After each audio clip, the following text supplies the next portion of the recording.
Funding for 1 Week in October provided by the Virginia War Memorial Foundation.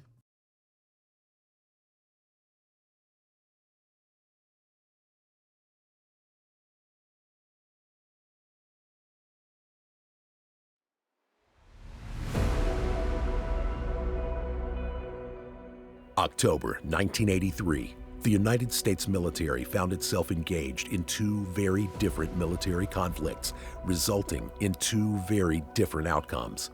The first in Beirut, Lebanon. Multinational forces comprised of American, French, British, and Italian troops arrived in the region to act as peacekeeping forces between warring factions during a Lebanese Civil War that began 8 years earlier. The American contingent consisted of Marine Corps, Navy, and Army personnel. 24/7 combat and outdated rules of engagement left troops exposed to a number of threats. On Sunday, October 23rd, a suicide truck bomb struck the barracks housing the 1st Battalion, 8th Marines of the 2nd Marine Division, marking the deadliest single-day death toll for the United States Marine Corps since World War II. It was an attack that no one could foresee, and untold devastation that few could ever imagine.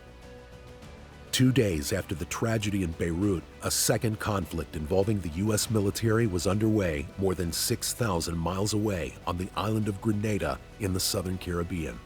Communist infiltration and a government coup meant the island was in chaos. Caught in the middle of the conflict were Grenadian citizens and hundreds of American students attending medical school at St. George's University. President Ronald Reagan had concerns over the construction of a Cuban and Soviet-backed airstrip with international security implications. He also feared for the lives of the American students.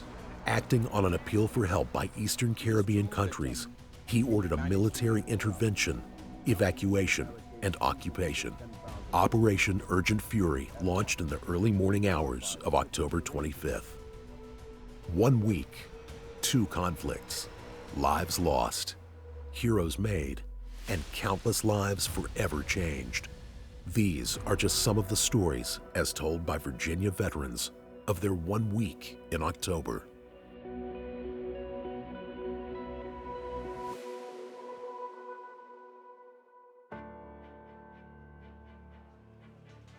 The Marines were sent to Beirut as part of the peacekeeping presence mission, and that was followed the Israeli invasion of Lebanon on June 6th of 1982. So we had the Israelis and the Christian Phalange on one side, and then you had the Syrians, the PLO, and the many Muslim militias on the other side. It was perceived by many of the locals that the United States government had taken sides in the what was essentially a Lebanese Civil War.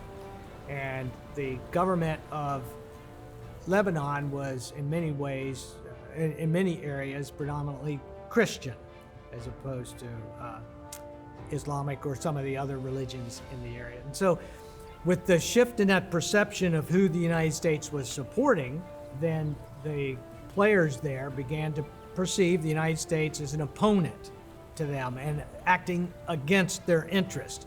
And as a consequence, it was felt by many of them that the United States had become a target. So when we first got there at the end of May, beginning of June, we had sporadic incoming fire, everything from small arms to automatic weapons to mortars to rockets. And I would say in mid-August on, we were in combat every day and every night. The intensity of the combat, most people don't know about. So we were taking incoming at all levels from mid-August until we left on the 18th of November.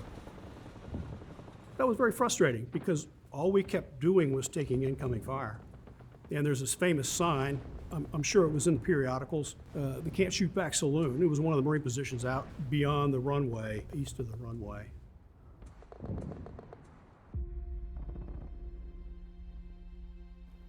So the rules of engagement were very simple. We were not to engage any forces unless we were engaged by them. We were to keep our magazines in our weapons, no round in the chamber, and the weapon on safe. Again, to keep in mind that we were engaged in combat operations day and night. What was interesting is the militias, the Amal, the Druze, the PSP, Progressive Socialist Party, the Syrians, the Iranians who had a military presence there, the Russians had a military presence there. So we were basically situated in a static position with a lot of people that don't like the United States firing whenever they wanted to into our position, in our defensive position. Marines are used to fire and maneuver, not static positions. So we weren't in the defense, we weren't on the offense. We were a presence mission, and we were peacekeepers. So they weren't able to shoot back. They weren't able to do what they were trained to do, which is fight. They weren't able to do that. So while there were bombs being aimed at these guys, projectiles, whatever you want to call them, while there were bullets flying towards these guys, it was a peacekeeping force, so there wasn't nothing they could do about it. Nothing at all.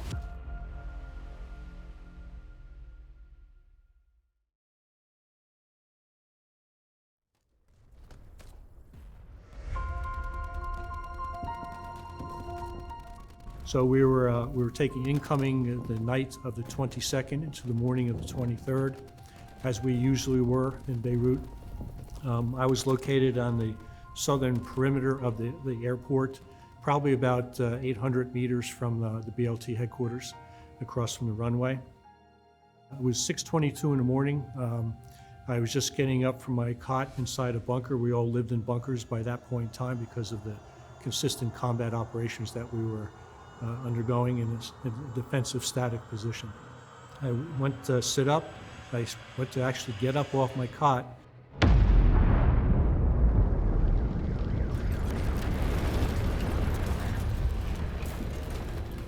And the concussion wave from the bombing 800 meters away knocked me back on my cot. Seconds later, I heard shrapnel going through the leaves of the tree next to the bunker. And we, at that point in time, had numerous car bombs going off in and around Beirut. So I knew exactly what it was at the time.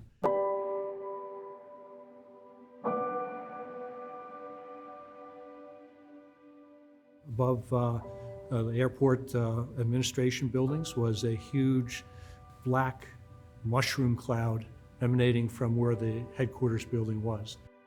So about an hour and a half past, my company commander and the company gunnery sergeant came back. They explained to me what happened at BLT headquarters was hit, numerous casualties. On Sunday morning, October 23rd, it was a cold day, and my dad and I had gone out to go get firewood to bring in. And my neighbor yelled over and said, "Morning." And Dad replied, "Morning." He said, "Did you hear what happened in Beirut?" And Dad looked and said, "No, what?" He said, "They had some type of bombing over there. Is Joe okay?" And Dad says, "I don't know, we'll go check."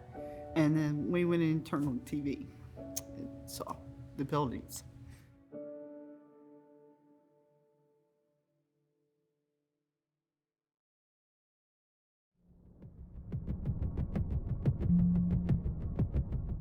It was early in the morning, right at dawn, just after dawn.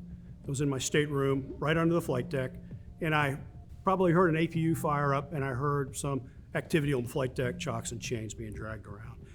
So I immediately got up, pulled on my flight suit, and we started the motors, ran the throttles up, and we loaded squadron personnel and medical personnel.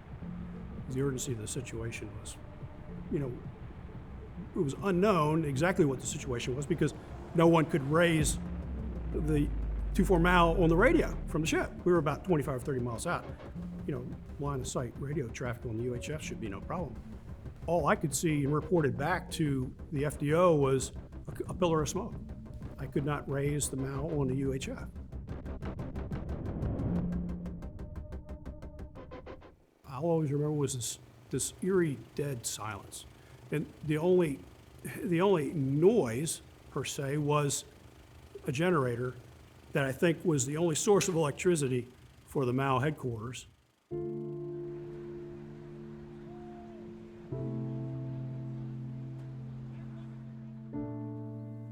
I distinctly remember seeing shreds of towels, PT gear, mosquito netting. This is how Marines live. I mean, you PT, you hang up your PT gear on your cot over your mosquito hat and you have your gear. That's just how you live when it's hot. And Marines, it was just those sorts of things that were just shredded and hanging in these trees that had been blasted. I mean, literally blasted.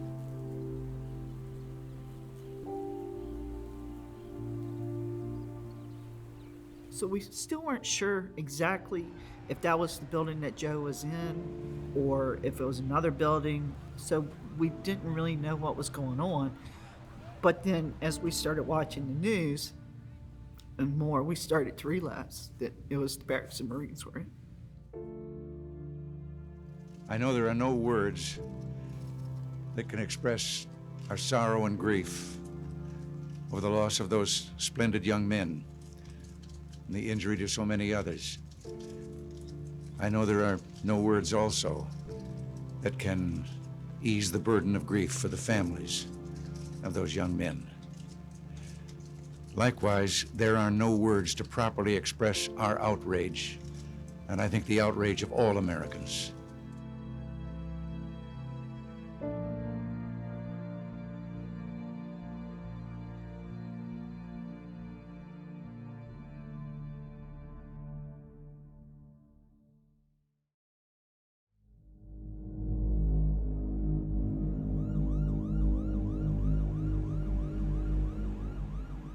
There was a triage effort going on. Initially, there were triaging the Marines that were actually blown out of the barracks, suffered significant trauma, burns.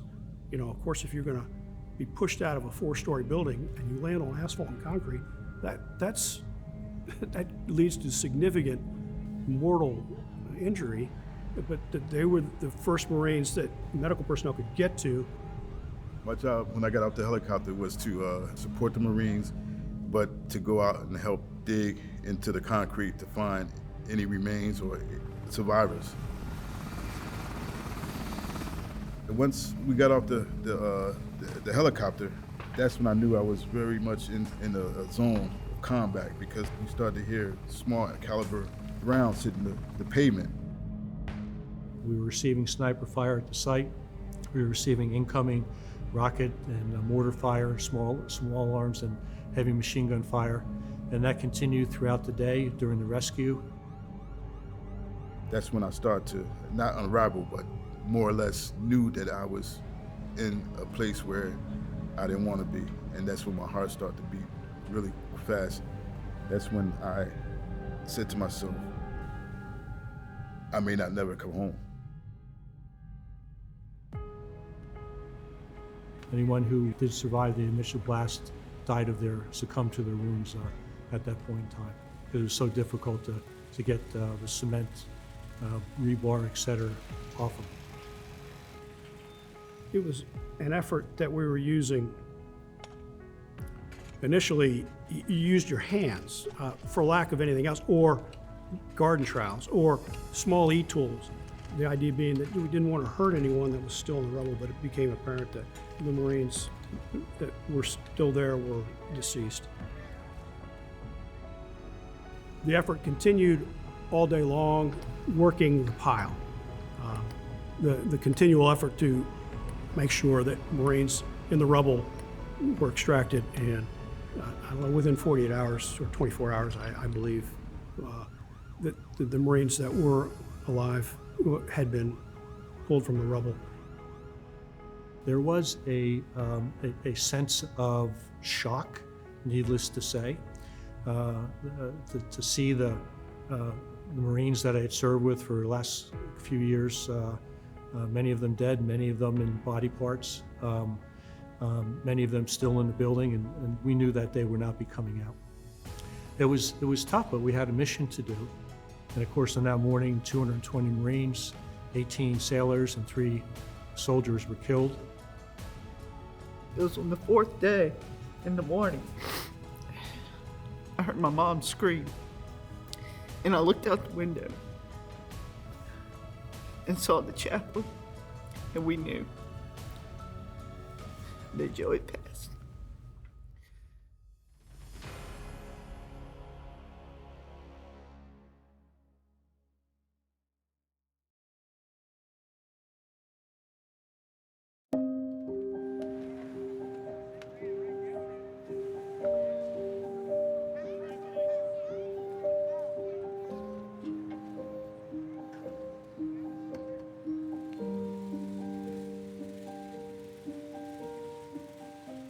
mentally, I couldn't, it didn't have time to think, really. It was just, I was just in motion.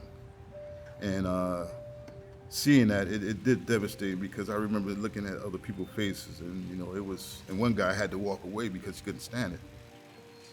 You know, that and the smell was very devastating. But it affected me more after I got back to the ship because I was able to lay in my bunk and contemplate it. You know, that's when it started to really affect me. I think as far as the emotion, I think it was a great mixture of both anger that this happened and the loss of life, man, was traumatic for everybody. I mean, it opened a lot of eyes to what could happen in a blink of an eye. Even in what we were in, a multinational peacekeeping force, there wasn't so much peace, you know, and it was scary. I think we were scared more than we were mad, but that was a large mixture of both. I mean, it was just a loss that should have never happened. Once I understood the reality of the situation where those I served with were killed and wounded, it became a personal thing for us Marines. Again, if we had the orders, we would have loved to go on the offense, but we were not given those orders. Again, we were to be in the defensive, waiting for the fire to come in and not being able to do anything except hide in a hole in our grounds. When we did have the opportunity, we were ferocious in returning fire and hitting our targets. I think there was never a feeling of, oh, woe is me. There was never a feeling of, come and get us out of here, we're scared. There was never that feeling whatsoever.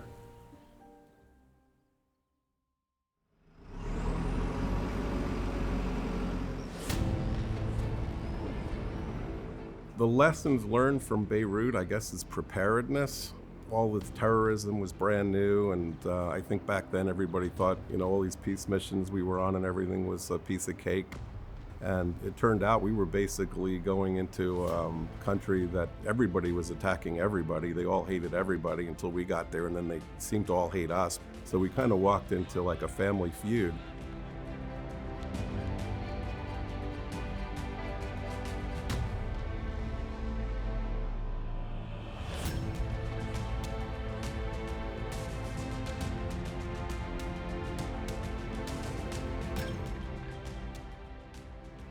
So, to a certain extent, you kind of feel like, maybe should have picked up on the fact that this was something that could happen. But back then, suicide bombings were relatively rare, and there had been a couple, but you really didn't think about that like you do today. You know, you think about, and they didn't have the numbers like they've had today, where people think about, okay, suicide bombing.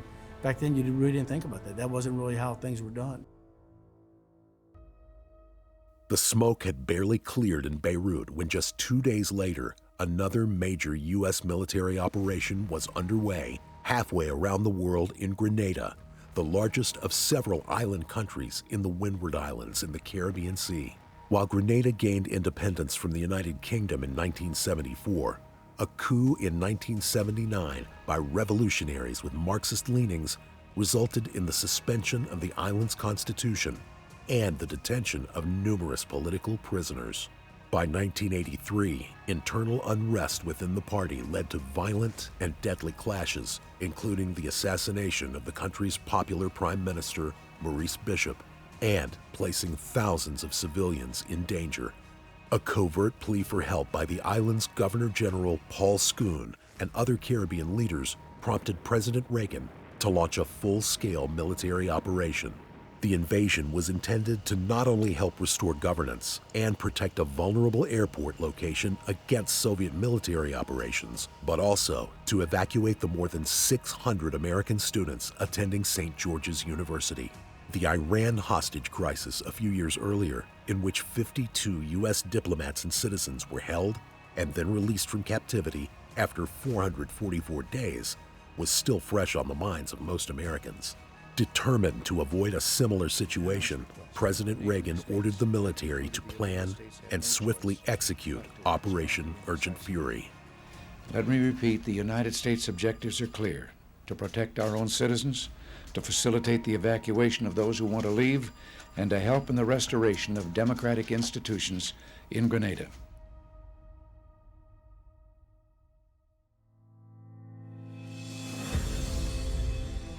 So we originally were planning to go to Beirut because it had been an ongoing operation for well over a year, and there was still unrest between Israel and Lebanon. When we got the call to go to Grenada, and the Beirut bombing happened on the 23rd, 2 days before we went into Grenada, and 241 of our comrades had been taken. We were disturbed, angered, because we felt like we should have been there and that we should go there to help them right now. And we didn't understand the ramifications of what we were embarking upon in Grenada and felt like we were dissuaded from being there to help our brothers. Then the whispers started happening, like, did you hear about Grenada? And people were like, Grenada, what is that? And it's a small island. It's got some American students going to medical school, and we're going to rescue them, like that.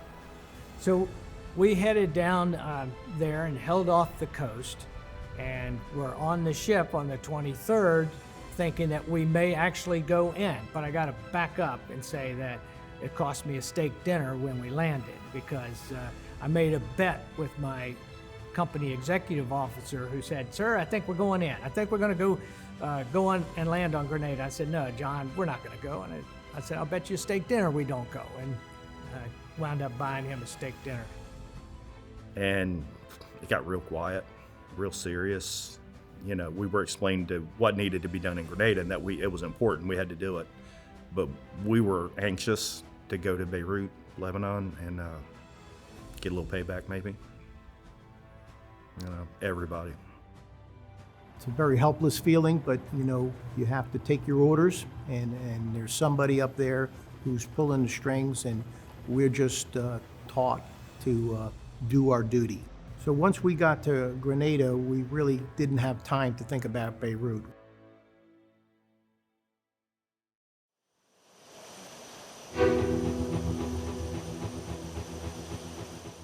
The mission, as I understood it, was to evacuate the American students that were in the True Blue campus, which was just north of the runway, but they also lived in the surrounding areas.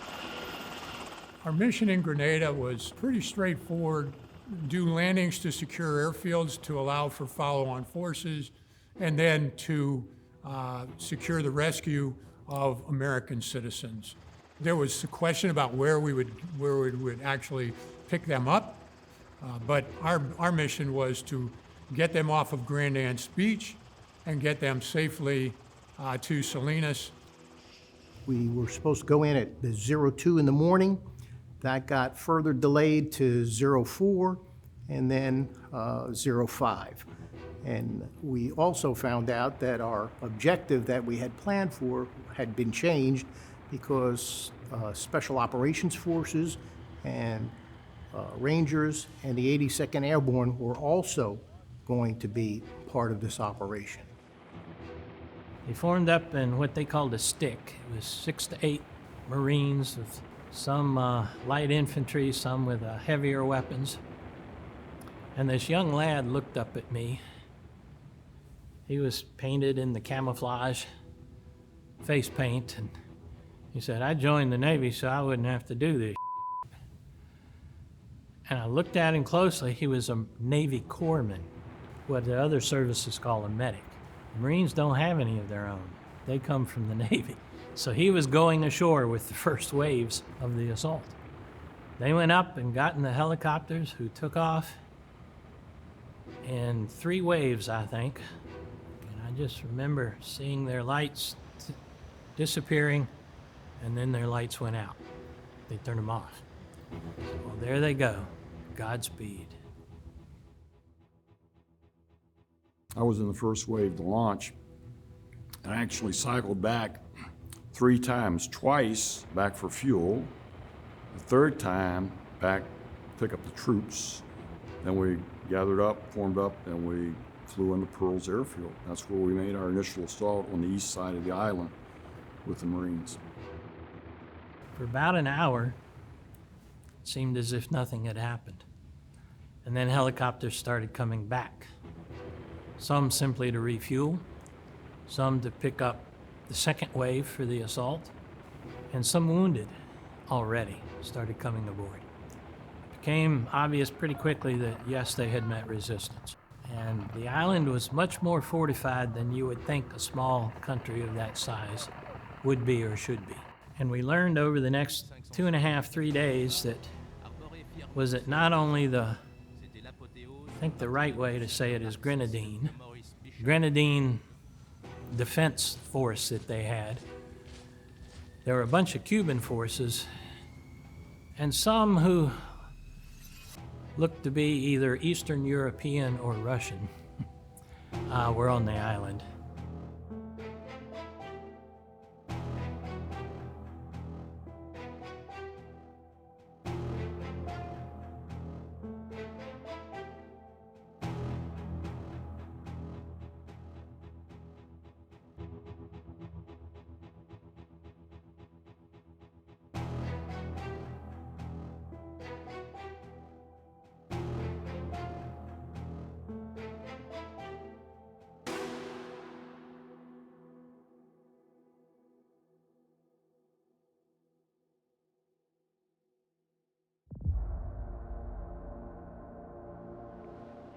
It wasn't too long, though, before we began to capture some maps and some equipment from the local militia and the PRA, but we were really in the dark as to the tactical situation.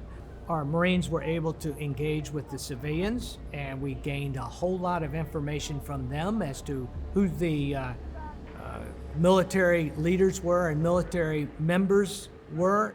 And what had happened was that the Amphibious Task Force had reported that a platoon of SEALs who had been sent in to protect and evacuate the Governor General of Grenada were surrounded and in trouble.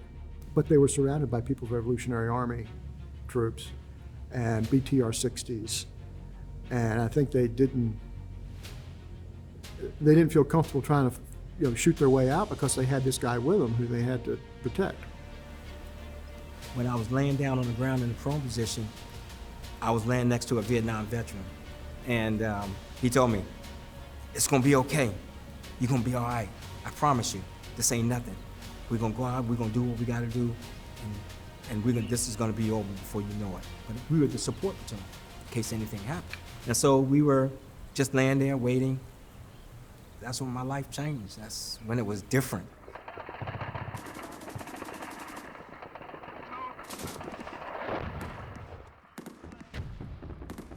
And about maybe 30 minutes later, we heard some shots ring out, a lot of shooting. We heard explosions going off. And then I heard, "Support! Get up! You're going to get the wounded." We heard C-130 Puff, the Magic Dragon. I call him Puff the Magic Dragon, a C-130 gunship. It came flying around the compound, and all I could hear was burp, burp, and was flying down at the compound. Burp, and it must have did it maybe about 4 or 5 times as it was circling the compound. And it was bodies everywhere. It was Cuban bodies everywhere. I mean, it was nowhere that a Cuban could hide.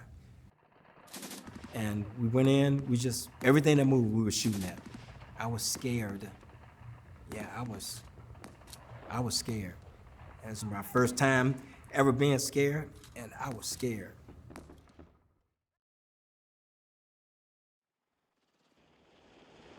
I remember 2 aircraft that were lost to enemy fire.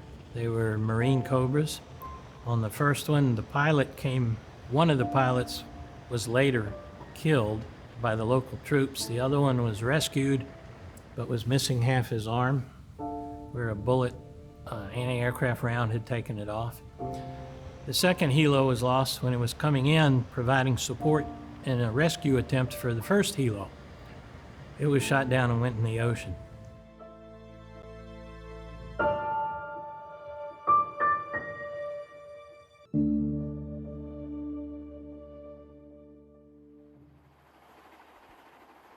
remember seeing an Army colonel on one of the upper decks that day.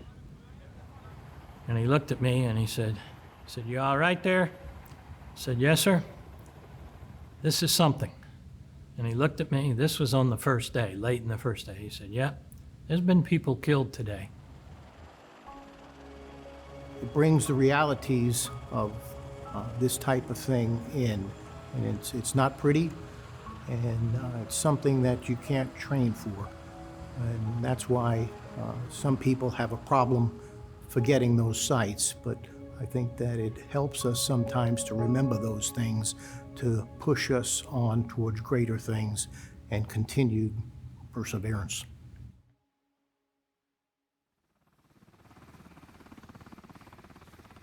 We flew inland, hit our checkpoints. We immediately became engaged with intense fire. Both ridge lines opened up. I could see flashes and traces. I heard the aircraft being hit by gunfire. The right door gunner was hit. The right front seat screamed that he was hit. The caution panel lights were flashing. We were still flying. The aircraft was holding together. I felt a sharp slap on my back. Didn't feel any real pain. Flight lead keyed the radio and said, "Tighten up, we're going in again." So we came around. This time the fire was just as accurate. It was much more intense. And we decided to abort the mission. The aircraft were just too shot up trying to get in. We were supposed to go to the airport there at Port Salinas, and we couldn't do it. It wasn't secured. The Rangers were just not then jumping in. So the decision was made to go to the Navy ships that we had observed on the horizon. And that was an impressive sight, seeing that flotilla out there. So the pilot decided to pick a single spot airframe or ship, and we began our approach. We had no radio contact because, as I said, we didn't even know the Navy was going to be there. We began our approach. The deck crew was frantically waving us off as we continued to try to land. The pilot continued his approach, and wisely the Navy personnel jumped out of the way, and we landed on the deck. And the control mechanism to shut down the engines was shot away, and the co-pilot couldn't shut the engines down. And there's a very famous picture of the Navy going out with fire hoses and drowning out the engines of the Black Hawk because they couldn't shut it down. And they removed the pilot, who was very seriously shot up. So the aircraft that I was on had 32 entry holes in the airframe.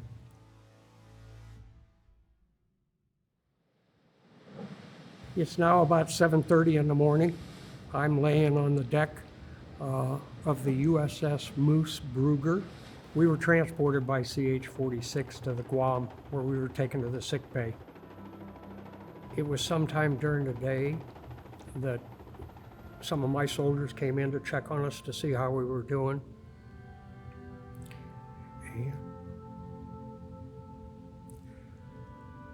And that's when I learned that one of my pilots had been killed, Captain Keith Lucas. He had been flying Chalk 4. The soldiers were very protective not to give me too much information because they knew I was in no condition. And finally, later that night, the doctor operated on me. And I can recall, as he removed the bullet, he dropped it into a pan that he had side. And I can recall the metallic clink, which reminded me of the old Western movies that you see Doc Holliday operating on his folks.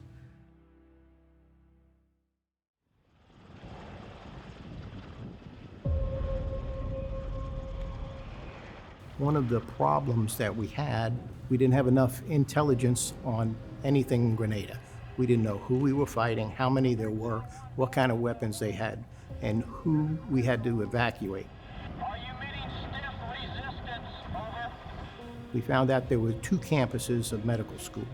So the Army was able to get the true blue people on the first day And then we flew in the Rangers on the second day to get them out of Brandance. Like all the intelligence of the operation was bad. They had pictures taken and they said the beach is very, very wide. You can safely land on the beach. The pictures were taken at low tide. Guess what time we went in? High tide.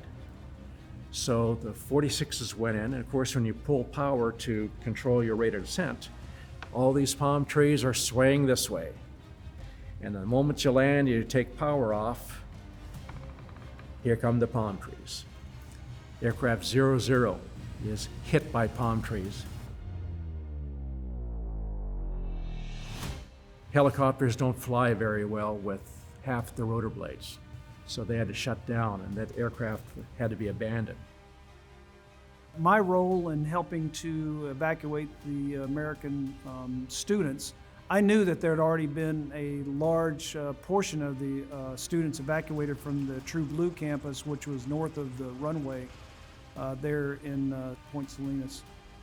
When we went down onto the Lansaople Peninsula, there were students there that had not been evacuated nor contacted or had contact with the American forces.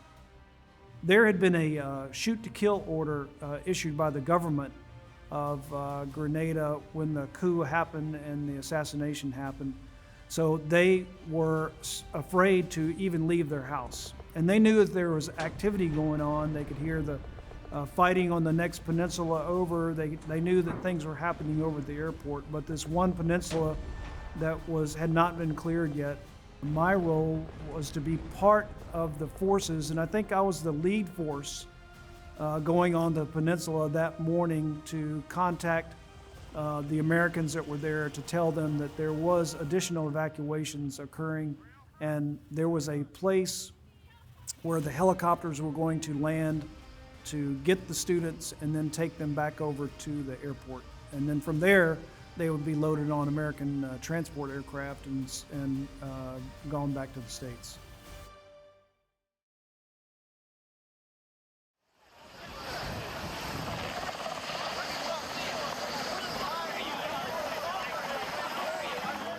The students that I met were so relieved to see us that I think that they had been scared from the shoot-to-kill order that was given by the government, but when they saw us and they saw U.S. Army, they were so relieved and so happy. One guy threw me the keys to his house. He said, "My house is over there, beer's in the refrigerator, I'm not coming back here, help yourself." Of course, we couldn't do that part, but we evacuated those students to helicopters and got them flown over to the airfield for evacuation. When we got back to Salinas, and all those medical students, those Americans that we rescued were safe and alive and cheering what we had done and hugging us. It had come full circle from being called a baby murderer back in 1971. You owe one hell of a lot of thanks to these guys who went in and got you out of here.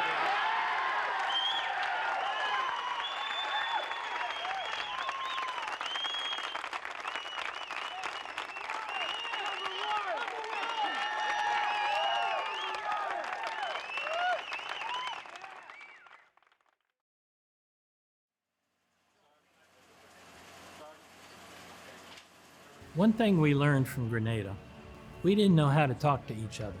And by we, I'm talking about the U.S. military. Army had its own way of doing things, Air Force, Navy, Marines. We all had our own way of doing things and our own way of communicating, et cetera, et cetera. We were not able to talk to the Army or to Special Operations, and that affected the way that we could help them and coordinate operations. We need to continually push information so that the people who have to execute are in the know. It's hard to put together a plan when you don't have any information about who the enemy is, where they are, and what the objectives might be. I think Goldwater Nichols, which was passed in 1986, was a direct result of both the failed Iranian hostage mission and the Operation Urgent Fury. So I think one of the biggest lessons that came out of that was a lack of joint coordination or joint communications between forces that were rapidly put together.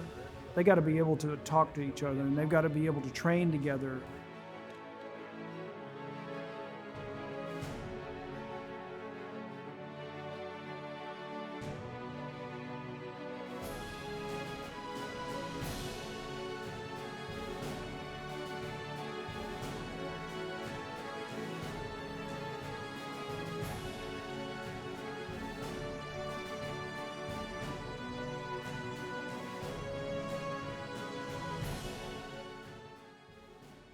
Nowadays, the military is very, very universal. You go to one military base, you can expect to see people from all the branches of the military working on that base, operating on that base.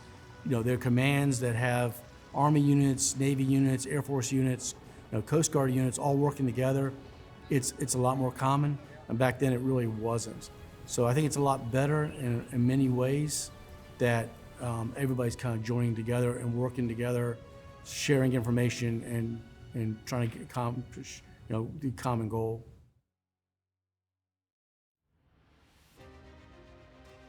The results of Operation Urgent Fury, well, I mean, quite honestly, we accomplished every mission and every task. The U.S. students were released or freed, and they gratefully acknowledged the fact that we did it.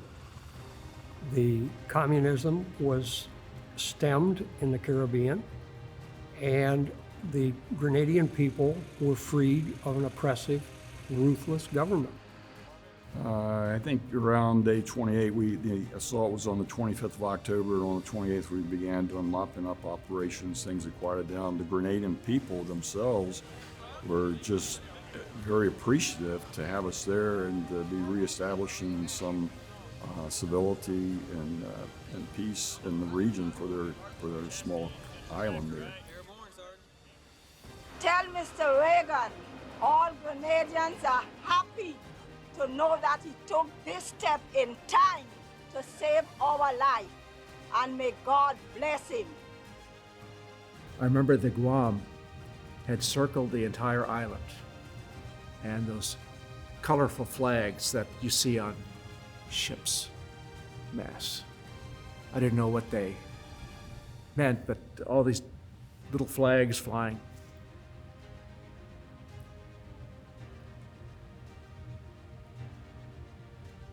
God bless you was flying from the Guam to all the people on the island of Grenada.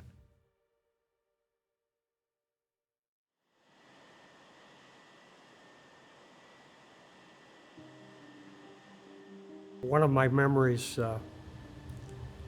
from Grenada was the response and gratitude of the American people towards the Army and soldiers. It was very different than what I experienced when I came home from Vietnam. I returned home from Vietnam on July 6, 1971. I came through San Francisco Airport. I was confronted by Hare Krishna, who asked me if my medals were for killing babies. The response by the American public at that time against our Army and the military and those who served in Vietnam was uncalled for, unprecedented, and most assuredly undeserved. It was nice to see the difference of what the American public did in just a little over 10 years.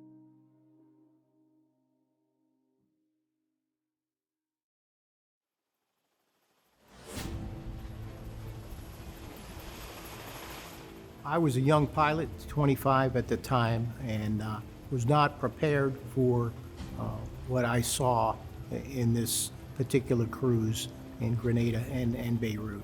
I had great training. I was ready to do my job, but I did not understand the ramifications of what war was really like.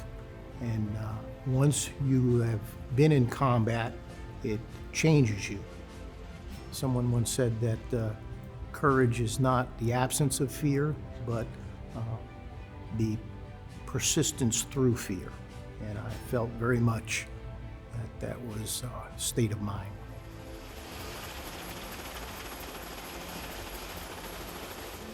Taught me to appreciate life, because you never know what you have. Really taught me to appreciate our Marines, who are the real unsung heroes. Those crew chiefs, they do something wrong or don't fix something correctly, you're gonna pay a severe penalty and we auger in. Those maintenance kids, the avionics men, the hydraulics men, the metal shop people, the jet engine mechanics, all they get is tasked day after day after day to keep these aircraft flying. So that whole experience taught me, you take care of those Marines the best way you possibly can. I think that experience made me a better officer, made me very appreciative of those Marines. And I, to this day, I love them all like they're my family, because they are. And the most important lesson I learned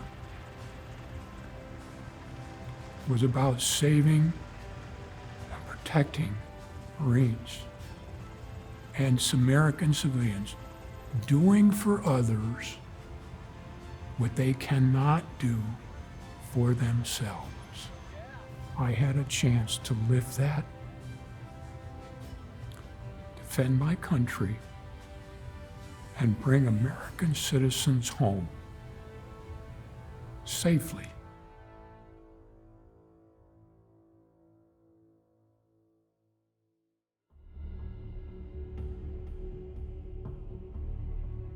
I want people to remember Joe, not as a victim. He did what he wanted to do in life. You know, he went out, he served his country, and he left a legacy for others to learn by. So for him, it was all about life. And I want people to know that life isn't given tomorrow, that, you know, you have to take it as it is and go on and cherish what you have. Americans write checks for our country that most people would not imagine. And a lot of people have paid the price. They have paid the ultimate price. And we may not think it's right, but that's why veterans do what they do. That's why our service members do what they do for this country, so you can be able to protest, be able to speak your mind, be able to do the things you want. This was the beginning of the resurgence of respect for the military. The U.S. Marines were identified as the Man of the Year in 1983. Part of it was because of Beirut, but part of it was because what we had done in Grenada. It still is emotional. But it also confirmed why the profession that I had chosen, the career I had chosen, was the right thing for me. Because I could do things for people that they could not do for themselves. We hoped we helped the people of both Grenada and Lebanon start down a path that would lead to a better life for the ordinary folk there. When you get past the politicians and bureaucrats, and you just get down to ordinary folk. everywhere I went, anywhere in the world, we all want the same thing. Within our heart, within our society, within our country, anywhere in the world, the greatest thing you can have and the most precious thing that must be preserved is hope. Hopefully, we were able to help preserve or reinstill a sense of hope in the average person. And if we did that, then I'd say mission accomplished.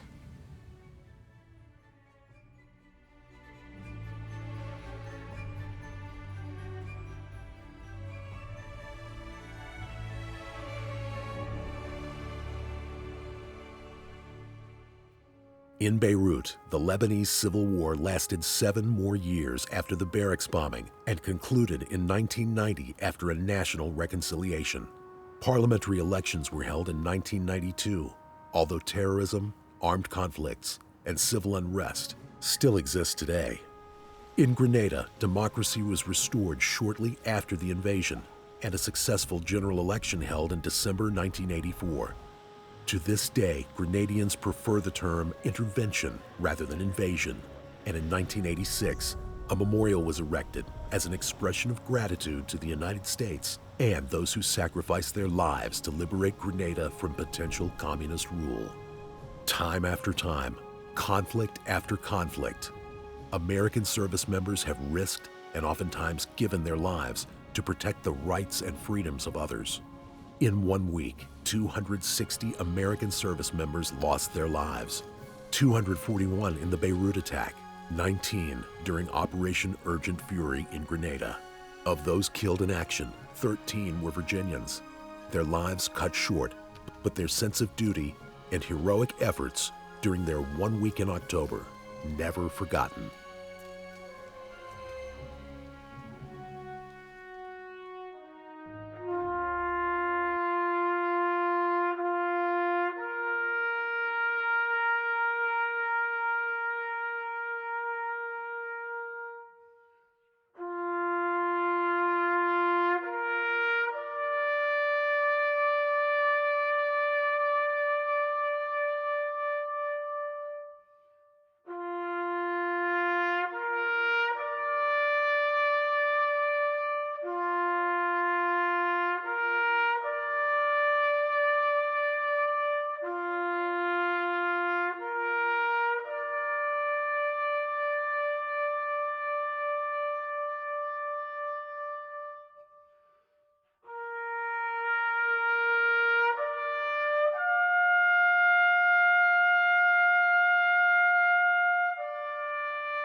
Funding for 1 Week in October provided by the Virginia War Memorial Foundation.